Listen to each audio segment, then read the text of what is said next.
आपका जो कार्यक्रम निर्धारित था उसका तीसरा दिन और अंतिम सत्र, बड़ी सुंदर बात मेरे से पूर्व अभी की जा रही थी। यहाँ पर देवियों, स्वामी दयानंद सरस्वती का प्रादुर्भाव इस समाज में उस समय में हुआ जिस समय इस देश में अज्ञानता के बादल छाए हुए थे।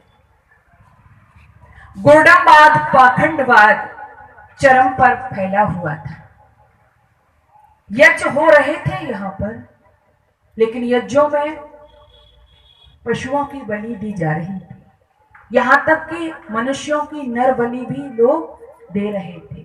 कोई भी संस्कृत का वाक्य लोग पढ़ते थे, बनाते थे, और जब उनसे पूछा जाता था कि आप ये कहां से बोल रहे हो, यज्ञ में पशुओं की बलि क्यों दी जानी चाहिए, तो कोई सा भी संस्कृत का वाक्य बोल करके कह देते थे कि ऐसा वेद में कहा गया है।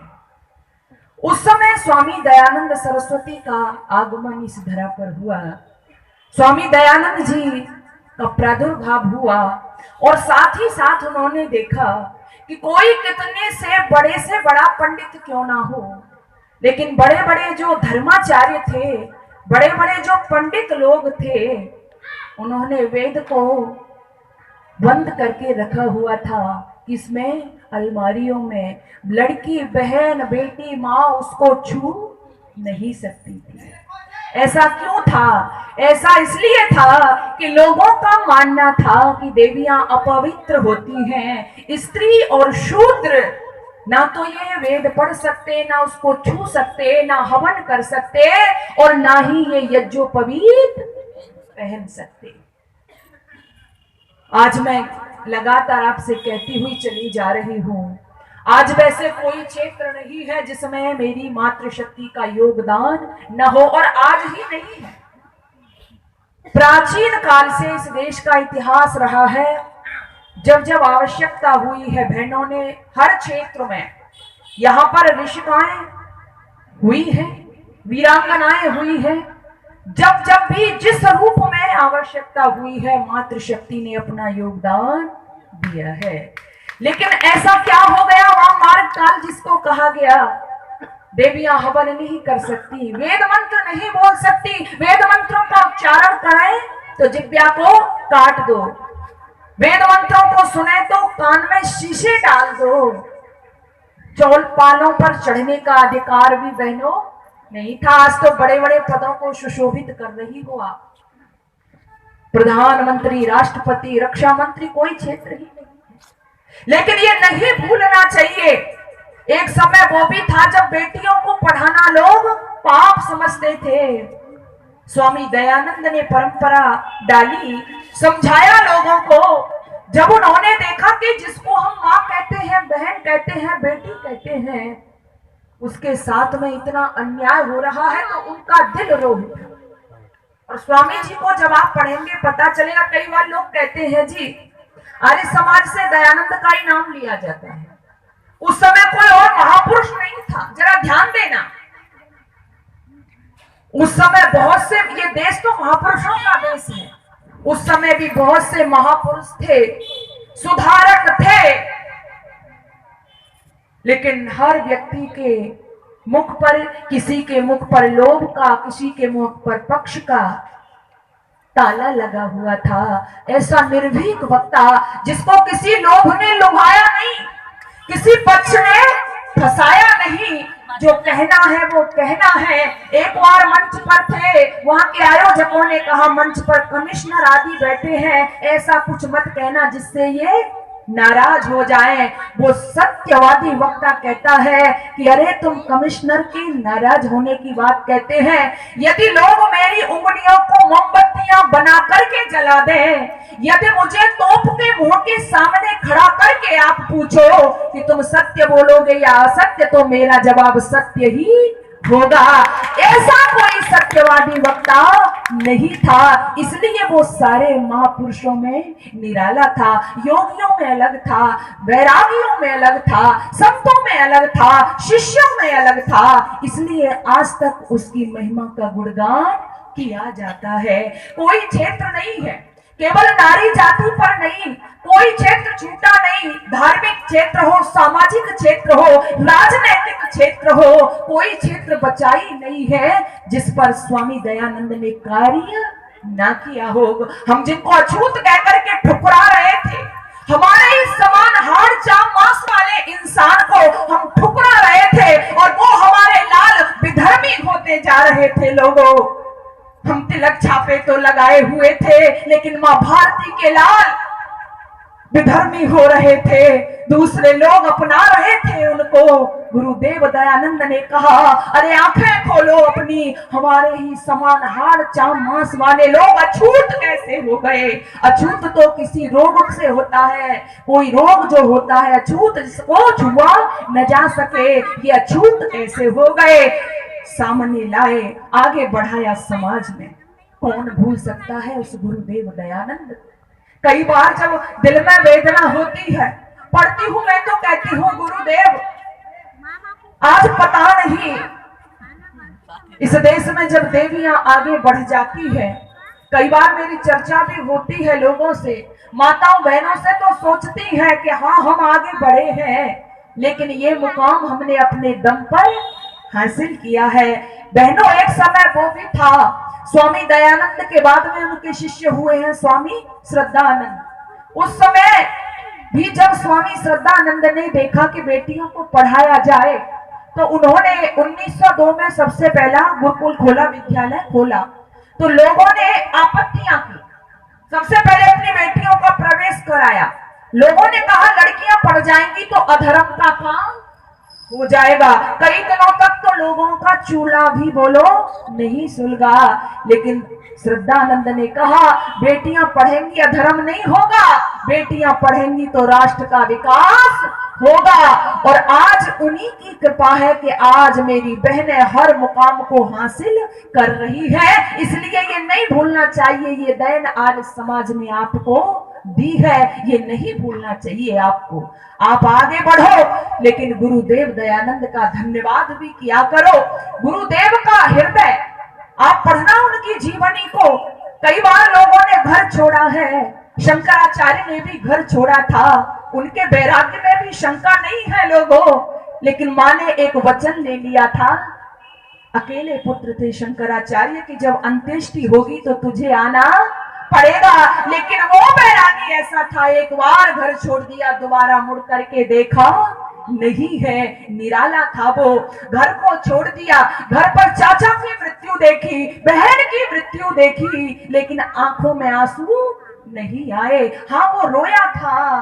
कब रोया था? घर से निकल करके गंगा नदी के किनारे आसन जमा करके बैठा है वो प्यारा ऋषि, और देखता है एक माँ अपनी गोदी में कुछ लेकर के आती है, और गोदी में लाते हुए गंगा के किनारे जैसे ही आती है और गोदी में से निकालती है, तो वो एक शिशु था, एक बच्चा था। उस बच्चे को वो माँ गंगा में बहा देती है, और कफन के रूप में जिस वस्त्र को ढककर के लाई थी, उस वस्त्र को हटा लेती है।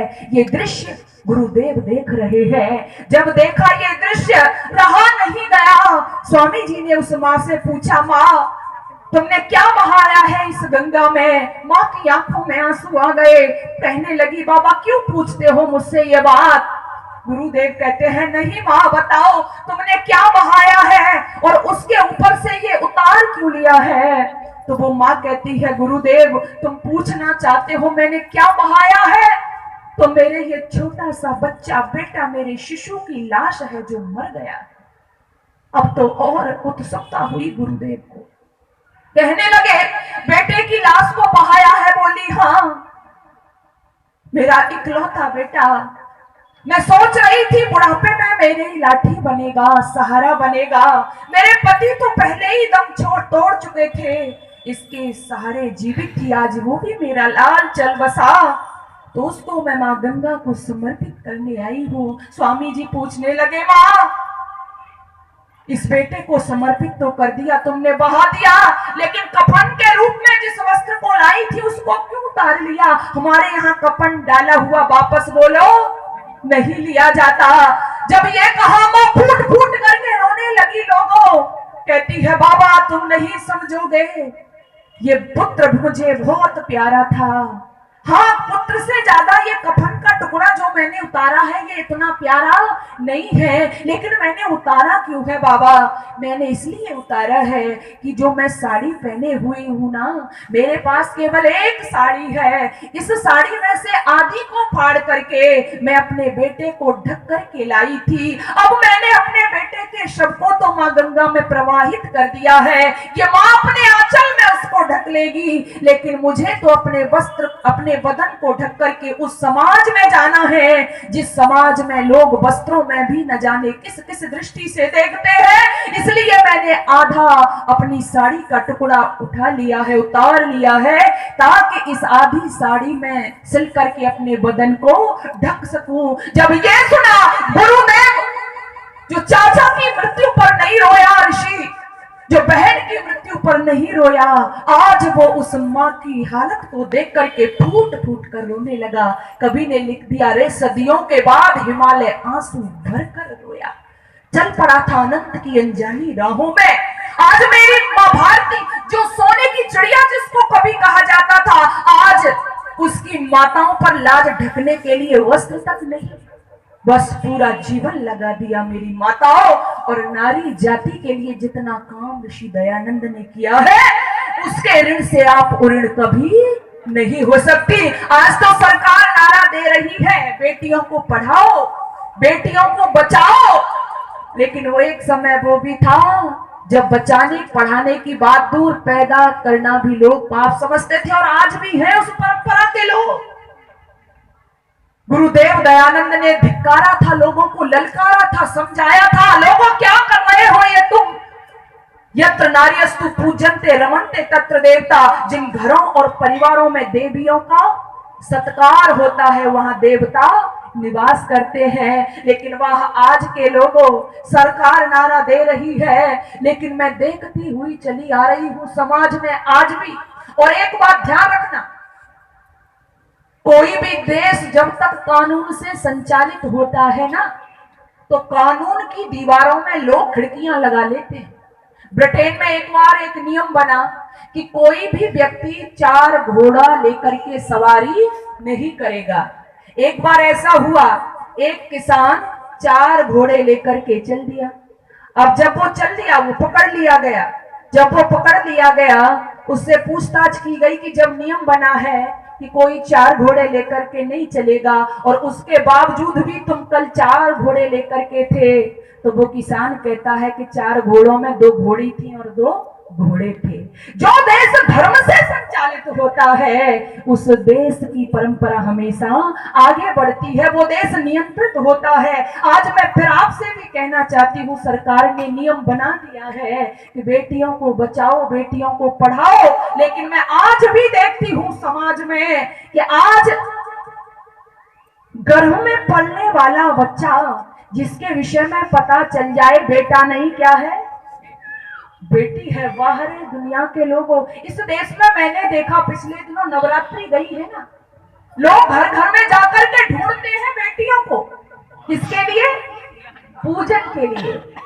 जिस देश में नवरात्रि में बेटियों का पूजन किया जाता हो, और उसी देश में बेटियां गर्भ में आने से पहले, इस धरा पर आने से पहले गर्भ में ही मार दी जाती हो, उस देश की विडंबना क्या हो सकती है? पता चलता है बेटा नहीं बेटी है, डॉक्टर के पास जाओ, बेटी नहीं चाहिए, और पहले से 1-2 बेटियां हैं फिर तो बिल्कुल ही नहीं चाहिए। बेटा 10-10 प्यारे लगते हैं, और बेटी दूसरी भी भारी, बोलो, दूसरी भी भारी लगती है बेटी। और हॉस्पिटल में जाते हैं, मैं कहना चाहती हूँ, आप उनको डॉक्टर कहते हो ना, जो सफेद सफेद चोगा पहनकर डिग्रियां लेकर के रहते हैं, हमारे यहाँ पर आज आप उनको डॉक्टर कहते हो, लेकिन इतिहास को जब पढ़ोगे ना आप, जो बेटियों को मार देते थे ना हमारे यहाँ पर, उनको डॉक्टर नहीं, उनको क्या कहते थे बोलो? राक्षस कहा जाता था। कंस ने क्या किया था? बेटी की हत्या की थी, उनको राक्षस कहा जाता था, आज आप उनको डॉक्टर कहते हो। आप जरा विचार करो, आप किस समाज में भरता होना चाहते हो, किस समाज में, किस दौर में शामिल होना चाहते हो जहां बेटियां मारी जाएंगी। एक भ्रूण आप समझते हो वो बोलता नहीं है, एक माँ ऐसे निर्दयी कैसे हो सकती है, अपने जो अंश को, अपने जो भ्रूण को डॉक्टर के पास जाकर के कटवा कटवा करके और कचरे की पेटी में डाल देती है। ध्यान देना लोगों, मैंने समाज में जा जा करके देखा, और मेरा मेन मकसद भाषण देना नहीं होता है, मैं जागरूक करना चाहती हूँ आपको। जिस समाज में बेटियां मारी जाएंगी, आप नोट करके ले जाना। हाँ, लोग जागरूक हुए हैं आज, लेकिन जैसा मैंने कहा था कि जब तक आप अपने मन में ये धारण नहीं करोगे, दृढ़ निश्चय नहीं करोगे कि बेटियां भी आपका ही अंश है, तो कितना ही सरकार नियम बना ले, सुधार होने वाला नहीं है। जो ये जघन्य पाप करते हैं ना, नोट कर ले जाना आज यहाँ से, बता देना अपने अड़ोसी पड़ोसियों को। समाज में 4 तरह के पाप लगते हैं ऐसे लोगों को। कौन कौन से पाप? जो ऐसे निंदनीय कार्य करते हैं ना, सबसे पहला पाप लगता है जो निर्बल दीनहीन असहाय को मारने वाले को लगता है। कहा गया है ना, निर्बल को न सताइए जाकी मोटी, हाय मुई खाल की श्वास को सार घोसा, वो पाप लगेगा आपको। और दूसरा पाप, आपने अतिथि का अपमान किया है। कई दिन से आप सुन रहे हो अतिथि देवो भव। यदि आपने भ्रूण में पलने वाले बच्चे की हत्या की है, तो जो अतिथि को अपमान करने वाले को पाप लगता है ना, वो पाप आपको लगेगा। तीसरा, आपने शरणागत के साथ में विश्वासघात किया है, और जो शरणागत के साथ में विश्वासघात करता है उसको पाप लगता है। रामायण को पढ़ा होगा आपने, राम की शरण में विभीषण आया, लोगों ने कहा मत मिलाओ इसको, शत्रु का भाई है, लेकिन मेरे राम कहते हैं जो राम की शरण में है वो किसी का शत्रु नहीं हो सकता, इसके साथ विश्वासघात नहीं कर सकते, पाप होता है। और चौथा पाप होता है, तुमने अपने खून की हत्या की है, और जो खूनी होता है आप सभी जानते हो, उसको समाज में इज्जत नहीं मिला करती है, उसको दंड मिला करता है। तो जो खूनी को पाप लगता है वो पाप आपको लगेगा। इसलिए इस बुराई को रोकिएगा, बेटियों को आने दो। एक मासूम भ्रूण को जब आप मरवा देती हो ना बहनों, एक मैं कई बार सोचती हूँ एक माँ ऐसा कैसे कर सकती है। कई बार वो भ्रूण आप समझो कहता है माँ के स्वप्न में आकर के, माँ एक बार मुझे आने देती समाज में, मैं क्या करती, मैं कल्पना बनकर के आसमान में छा जाती, मैं लता बनकर के लोगों के दिलों में समा जाती, मैं राष्ट्रद्रोहियों की छाती पर पैर रख करके माँ भारती की आरती उतारती। माँ एक बार इस दुनिया में तूने मुझे आने तो दिया होता, माँ एक बार मुझे पैदा तो होने दिया होता। और बेटियां चाहती भी कुछ नहीं है, लेकिन आज होता यह है, हाँ बेटा चाहते हैं हम, और बेटे के चक्कर में बेटियां हो जाती हैं। पहली बेटी है, कहते हैं कोई बात नहीं, कोई बात नहीं, बेटी लक्ष्मी होती है। दूसरी बेटी हो गई, अब तो सासू माँ बहू को कोसना प्रारंभ कर देती है। कई बार मैं कहा करती हूँ, इस मंच से सत्य ही कहा जाता है। कई बार मुझे लगता है आपके जो दादा बाबा लोग हैं वो एक बार कहते हैं कोई बात नहीं है, बेटी है आने दो, लेकिन सासू माँ कहते हैं नहीं नहीं, दूसरी बेटी नहीं चलेगी, आप लिख लेना, ये पाप करने जा रही हो तो 4 तरह के पापों का फल आपको भोगना पड़ेगा। मैं सोचती हूँ आप तो भगवान से प्रार्थना किया करो, हे प्रभु हमको सुंदर श्रेष्ठ उत्तम हमारा नाम रोशन करने वाली संतान देना, चाहे वो बेटी हो चाहे बेटा हो। और बेटियां क्या नहीं कर रही है आज, अरे बेटियां भगवान का सबसे बड़ा वरदान है, बाप की पगड़ी है माँ का रेशमी परिधान है। बेटियां घर में पुरानी खिड़कियों को खोलती हैं, बेटियां घर में हो तो घर की दीवारें बोलती हैं, बोए जाते हैं बेटे पर उगाती हैं बेटियां, एवरेस्ट की चोटी पर चढ़ाए जाते हैं बेटे पर चढ़ जाती हैं बेटियां, पढ़ाए जाते हैं बेटे पर पढ़ जाती हैं बेटियां। एक बात बताओ मुझे, आपकी माँ ने यही सोचा होता कि बेटी नहीं चाहिए तो आप जो दर्शन यहाँ हो रहे हैं, आपके दर्शन होते मुझे? मेरी माँ ने भी यही सोच लिया होता बेटी नहीं चाहिए तो आज आप कह रहे हो बहन जी बड़े अच्छे भजन सुनाती हो, प्रवचन देती हो, आप सुन पाती मुझे? अपाला घोषा मैत्री गार्गी जैसी ऋषिकाएं हुई, इनकी माँ ने भी सोच लिया होता। झांसी की रानी लक्ष्मीबाई, ओह उनकी वीरता प्रसिद्ध है आज तक। छोटे छोटे बच्चों से मैंने सुना है, बुल्ले ने हर बोलों के मुंह हमने सुनी कहानी, और खूब लड़ी मर्दानी वो थी झांसी वाली रानी। उनकी माँ ने भी सोच लिया होता तो बेटी नहीं चाहिए तो आज हम गाते। इस धारणा को तोड़िएगा बेटियां। आप कई बार, मेरे दादा बाबा लोग बैठे हैं, आप सब बैठे हैं, बेटा एक बार छोड़ देता है, छोड़ करके चला जाता है, आपको अकेला छोड़ता है, बेटी अपनी ससुराल में है, आपसे फोन से बात करती है, थोड़ी सी भी खांसी आपको आ जाती है, आपकी बेटी कहती है पिताजी तबीयत ठीक है आपकी? आप कहते हैं हाँ बेटी बिल्कुल ठीक है। नाना पिताजी मुझे लग रहा है आप खांस रहे हैं, तबीयत कुछ ढीली है, समय से आपने दवा नहीं ली है, दोबारा खांस गए तो मेरा ये मानना है कि सुबह जब होगी, जब बेटी आपके पास में आ जाएगी, ये बेटी होती है। इसलिए बेटी का कभी भी दिल मत दुखाना। ये बेटियां जो है, बेटी नहीं होगी तो फिर हम सृष्टि का संचालन भी बोलो नहीं कर पाएंगे, सृष्टि को आगे कैसे बढ़ाएंगे? इसलिए बेटियों को इस धरा पर पैदा होने दो, उनको प्यार दो, उनको संरक्षण दो, जीने का अधिकार दो उनको। ऐसा मत करिएगा। आज ये जो बुराई समाज में है इसको रोकिएगा। अच्छा एक बात बताओ, जनक के पास कितनी संतानें थी? कई बार कहते हैं बहन जी बात तो आपकी ठीक है, लेकिन बेटे वंश चलाने के लिए बेटों की जरूरत होती है। मैं पूछती हूँ लोगों, वंश बेटे और बेटियों से नहीं चलता, कदापि आप भूल में हो। वंश बेटे और बेटियों से नहीं चलता, वंश तो चरित्र से चलता है। दयानंद के पास कितनी संतानें थी? विवेकानंद के पास कितनी संतानें थी? महावीर स्वामी के पास कितनी संतानें थी? है जी, आज तक हम उनका नाम लेते हैं। अच्छा ये बताओ, जनक के पास बेटा था या बेटी थी? बेटे बीवियों को लेकर के चले जाते हैं, लेकिन राजा जनक का नाम तो सीता जैसी बेटी पूरी दुनिया के सामने जिंदा रखती है। घास की रोटी खा करके राणा के स्वाभिमान को चंपा जैसी बेटियां ही बचाया करती हैं। इसलिए ये वहम तोड़िएगा। और ये बेटी तो मैं पढ़ती हूँ, उसका जीवन पूरा यज्ञ में होता है। पुत्री होती है ना, जब ये इसकी शादी नहीं होती, पुत्री बनी तो पितृ कुल की कीर्ति चाहती रही, ये लगा रहता है मेरे माता पिता का नाम आगे बढ़े, मेरे कुल की वृद्धि हो। पुत्री बनी तो पितृ कुल की कीर्ति चाहती रही, भगिनी बनी तो भाई की चिरायु मांगती रही, पत्नी बनी तो मांग में सिंदूर इसने भर लिया, पति की मंगल कामना से जीवन को यज्ञ सा बना लिया।